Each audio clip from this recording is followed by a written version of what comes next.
Инструктор, хладни оръжия и пеките тършакали. Моят приятел Антон Дончев и Адаш. Сега ще ви покажем едно нападение с палка и контратака.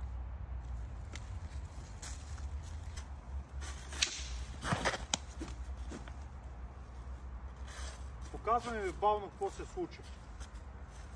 Атакувам го по този диагонал. Той само отбива моето оръжие, леко отстъпва и аз тук се засилвам за втори.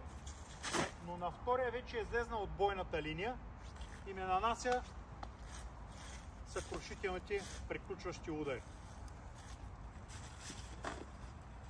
И сега един дрил ще ви покажем как правилно се работи начално базово ниво. Адаш, как се става? Ще винаги с по-силния крак, с крака, който води оръжието и с по-силната ръка, която държи оръжието, сме напред. Стремим се винаги да запазим 40-90 градуса ъгъл между оръжието и между ръката. Никога не трябва да сгледаме китката. И винаги се стремим да работим по 45 градусов ъгъл, защото по този начин оръжието същевременно ни пази и атакува противник по най-добрия начин. Първите основни два удара са така наречените първи и втори на 45 градуса се работи през главата.